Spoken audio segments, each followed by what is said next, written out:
তো চ্যানেলে সবাইকে আবার একবার স্বাগত জানিয়ে শুরু করছি আরও একটি হেল্পফুল ভিডিও।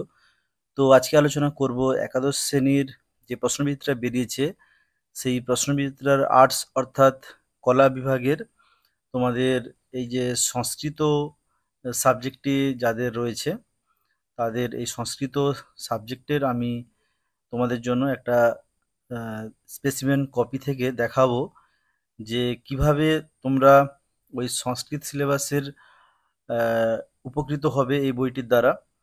আজকে আলোচনা করব উপমন্যু কথা, তোমাদের যে প্রথম পাঠ্যাংশটি রয়েছে সেটারই এমসিকিউ আলোচনা করব।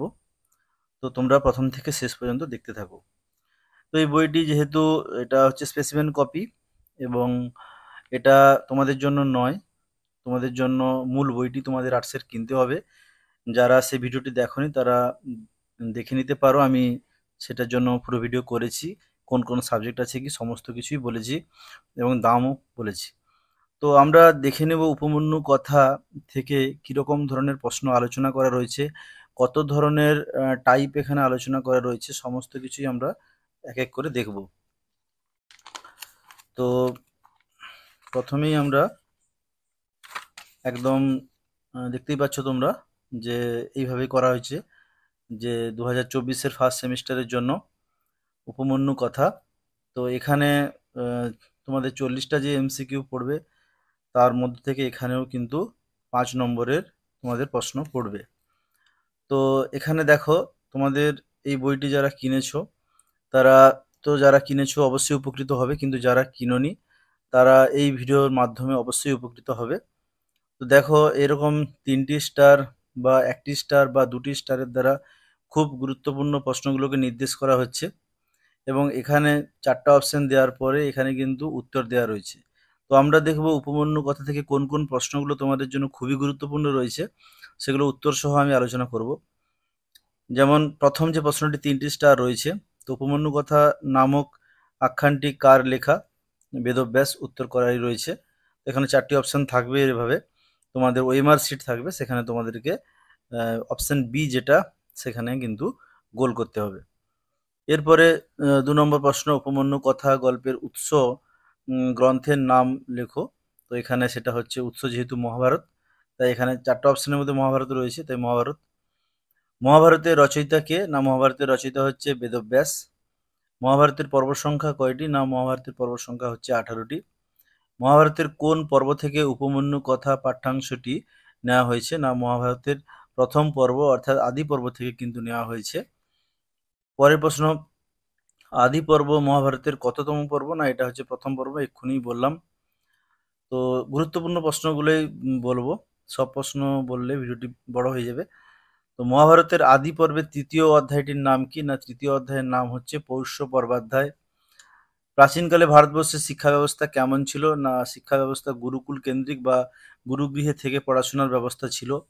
তোমাদের পাঠ্যাংশে গুরুদেবের নাম কি ছিল? না এটা একদম সোজা, এখানে ধৌম হবে, ঋষি আয়ুধৌম ছিলেন। আর যে 3টি অপশন রয়েছে সেগুলো কিন্তু তার শিষ্য, আরুণি, বেদ, উপমন্যু, এগুলো কিন্তু শিষ্যর নাম। আর বি ধৌম অর্থাৎ আয়ুধৌম হচ্ছে গুরুদেব। ঋষি আয়ুধৌমের কতজন শিষ্য ছিল? না এক্ষুনি বলেছি আমি, 3জন শিষ্য ছিল। তো এখানে অপশন 3টা সঠিক হবে। তারপরে উপমন্যু আয়ুধৌম কে ছিলেন? না উপমন্যু আয়ুধৌমের কে ছিলেন? না উপমন্যু আয়ুধৌমের শিষ্য ছিলেন, এটা আবার ঘুরিয়ে দিয়েছে।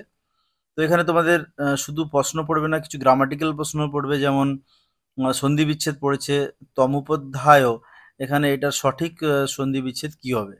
না এটা সঠিক সন্ধি বিচ্ছেদ হবে অপশন বি, তম যুক্ত উপাধ্যায়। তারপরে রয়েছে আচার্য ধৌম তার কোন শিষ্যকে গো রক্ষণাবেক্ষণের দায়িত্ব দিয়েছিলেন? না 3টা শিষ্যর মধ্যে আমরা উপমন্যুকেই কিন্তু গুরুদেব গো রক্ষণাবেক্ষণের দায়িত্ব দিয়েছিলেন। গুরুর আদেশে উপমন্যু কাদের সেবা করত? না উপমন্যুর উপরে দায়িত্ব ছিল গরুগুলির সেবা করা বা গরুগুলি চরানোর। উপমন্যু কখন গরুগুলি নিয়ে মাঠে যেত? না সে সকালবেলা যেত, আর সে কিন্তু তারপরেই রয়েছে সন্ধ্যাবেলায় কিন্তু ফিরে আসতো।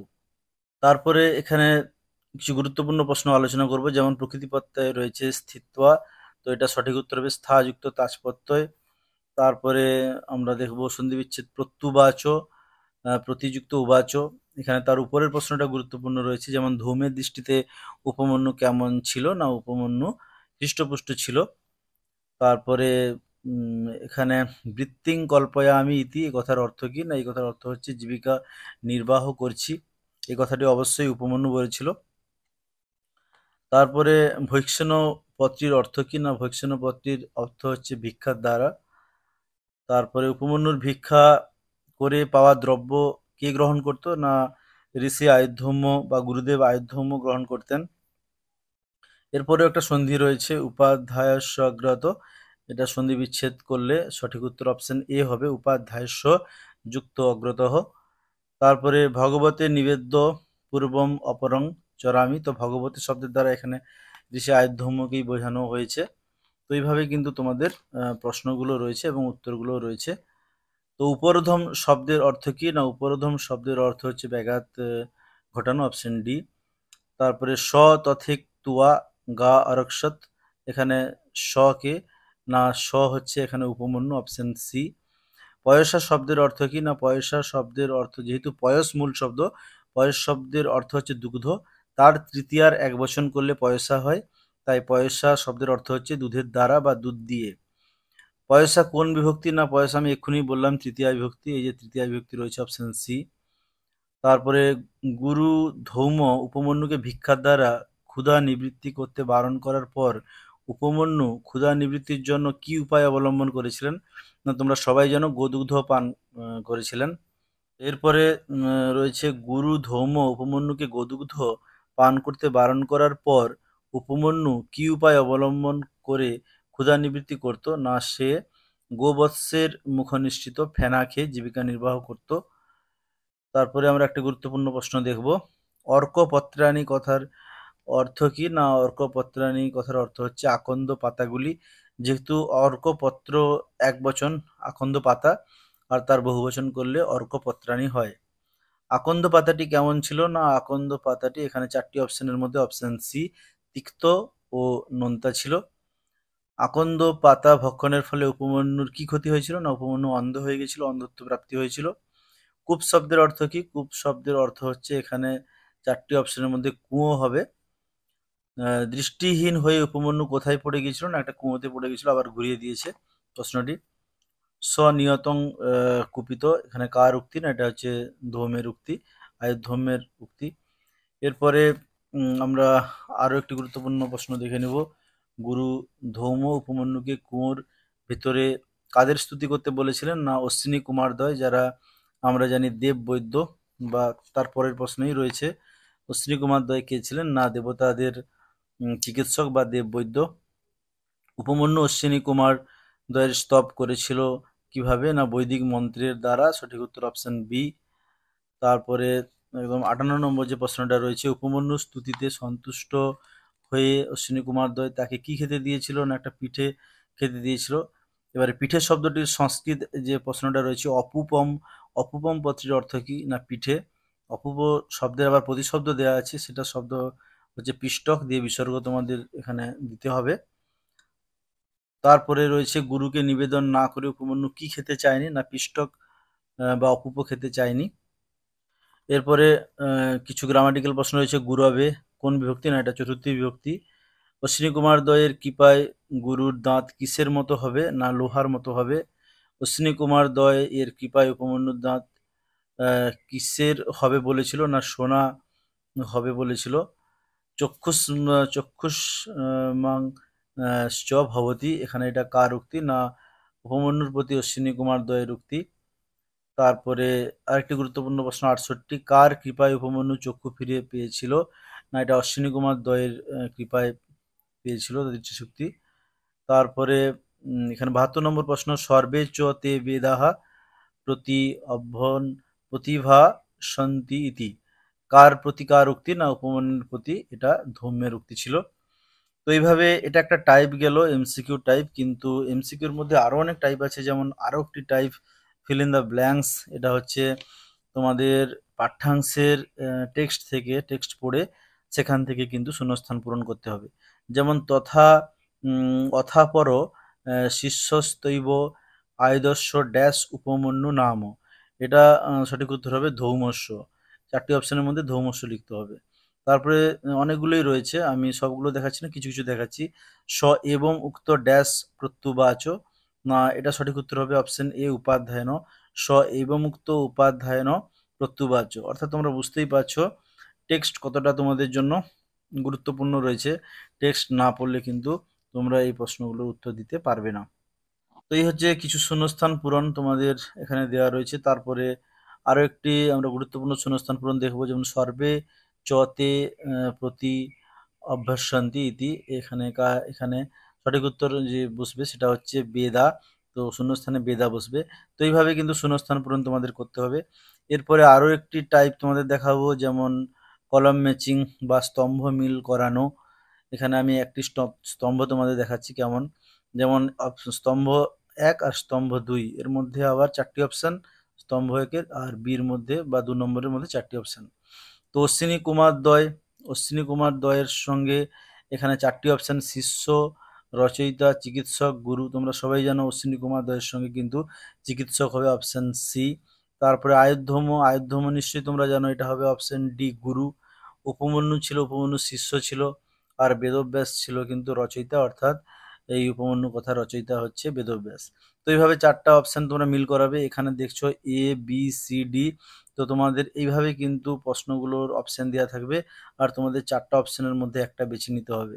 তো এখানে সঠিক উত্তর যেটা আমি আলোচনা করে দিলাম সেটা হচ্ছে অপশন এ।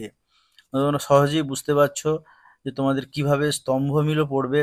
তো আমি একটা দেখালাম, এখানে কিন্তু আরও রয়েছে। আমি যদি সবগুলো করি তাহলে কিন্তু ভিডিওটা অনেক বড় হয়ে যাবে। তোমাদেরকে আমি দেখিয়ে দিলাম কেমন কেমন স্তম্ভ মিলগুলো দেয়।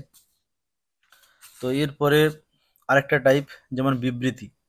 বিবৃতি যেমন প্রথম বিবৃতি আছে, উপমন্যু গুরুর কাছে আসেনি, দীর্ঘদিনের জন্য চলে গিয়েছিলেন। এর কারণ দিয়েছে গুরুর মতে সমস্ত কিছুই খেতে নিষেধ করায় উপমন্যু রেগে গিয়েছিলেন। তো এই যে উক্তি বা বক্তব্য রয়েছে, বিচার করে সঠিক বিকল্প এখানে নির্ণয় করতে হবে। তো এখানে 4টি বিকল্পের মধ্যে সঠিক উত্তর যেটা করা হয়েছে সেটা হচ্ছে অপশন এ।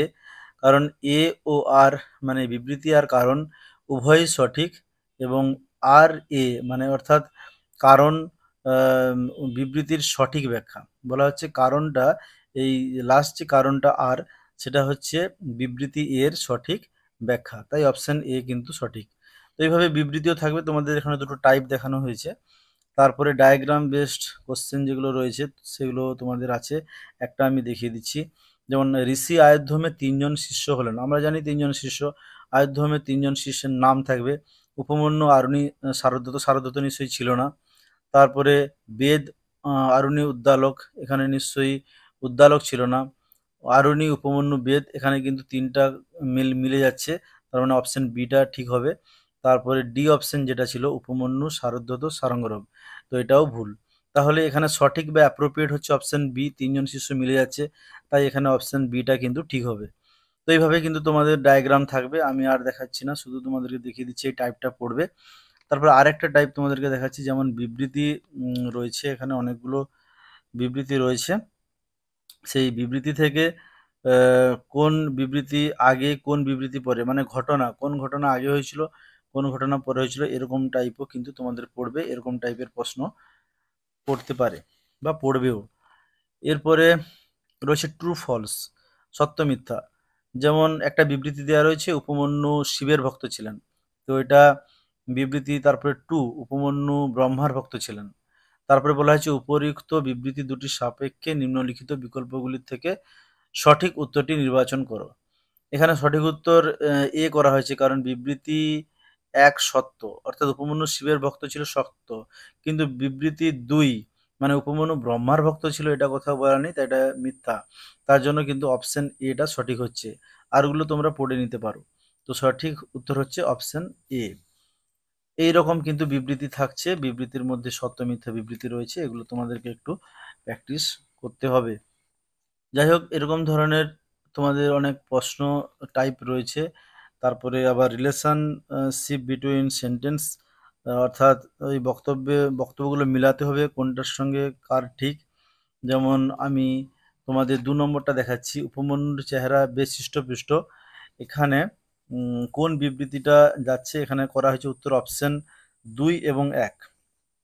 অপশন 2-এ কি আছে, গুরু আয়ধৌমের উপমন্যু সমস্ত ভিক্ষালব্ধ গ্রহণ করে নেন, তারপরে উপমন্যুর চেহারা বেশ হৃষ্টপুষ্ট হয়। মানে কোন ঘটনাটা আগে, কোন বিবৃতিটা আগে, কোন বিবৃতিটা পরে, এটাই কিন্তু তোমাদেরকে এখানে দেখাতে হবে। তো এইভাবে তোমাদেরকে আমি কিন্তু দেখিয়ে দিলাম উপমন্যু কথার কোন কোন প্রশ্ন গুরুত্বপূর্ণ এবং কিভাবে প্রশ্নগুলো পড়তে পারে। সর্বোপরি তোমাদেরকে জানিয়ে রাখি যে তোমরা অবশ্যই টেক্সট খুব খুঁটিয়ে পড়বে। টেক্সট না খুঁটিয়ে পড়লে কিন্তু ভালো অ্যান্সার দিতে তোমরা পারবে না। তো এর পরের আবার নেক্সট ভিডিওতে অবশ্যই আমি আরেকটা টপিক তোমাদের কাছে নিয়ে আসব। তো অবশ্যই তোমরা কমেন্ট বক্সে জানাবে কোন টপিকটা নিয়ে আসলে তোমরা বেশি উপকৃত হবে, বা এই আলোচনাটা তোমাদের কেমন লাগলো তোমরা অবশ্যই জানাতে ভুলবে না। আর ভিডিওটা ভালো লাগলে অবশ্যই তোমরা লাইক করতে পারো। তো আজ এই পর্যন্তই।